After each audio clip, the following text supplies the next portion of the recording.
drüben. Ja? So, ihr kriegt auch Schneeball. Was wünschen wir zu Weihnachten? Ja, jeder kriegt Leder. Kleister ist es, genau. So, ihr kriegt auch Kleister und auch Schnee.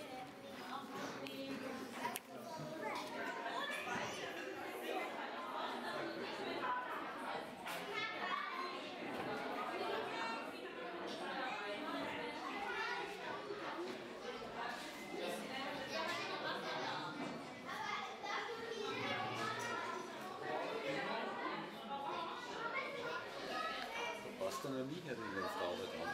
Schon, oder?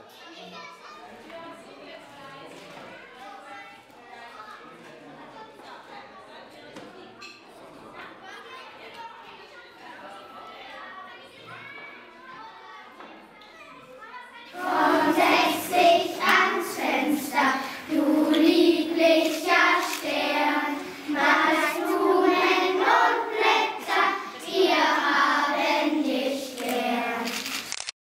Was Sie hier gehört haben, ist die Klasse 2c aus der Rotbuchenstraße, die uns Schneeflöckchen vorgesungen hat. Warum die Klasse 2c? Da gibt es eine kleine Geschichte. Diese nette Klasse hat mir zum Oktoberfest ganz hübsche Fotos geschickt von Plakaten, Wiesenplakaten oder Bildern, die sie fabriziert haben. Ich habe im Gegenzug kleine Schokoherzen zurückgeschickt. Und siehe da, jetzt haben wir schon wieder miteinander Kontakt und Berührung. Sie singen in der Himmelswerkstatt zur Eröffnung. Das ist doch fein. Ich freue mich, Kinder, dass ihr da seid.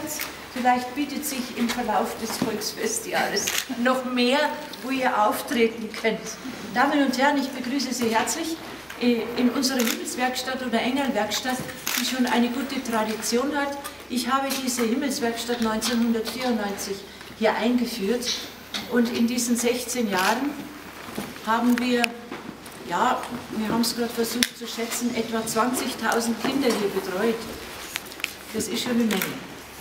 Also circa 20.000 Kinder, es sind immer so 1.200, 1.300 Kids, die hierher kommen zwischen 6 und 12 und im Rahmenprogramm des Münchner Christkindlmarkts sich als Engel verkleiden und hier beschäftigt werden und alles Mögliche machen.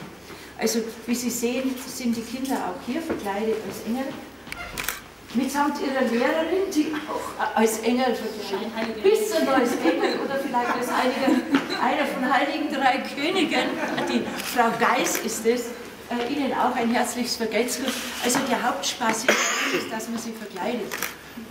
Diese Himmelswerkstatt findet vom 29.11.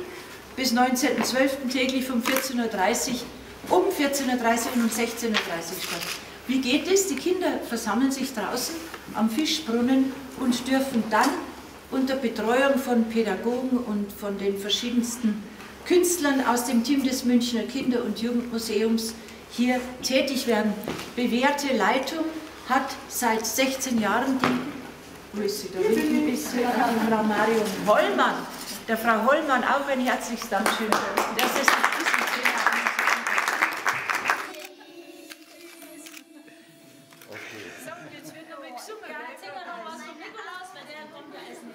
Dann brauchen wir jetzt wieder ein bisschen Platz dann.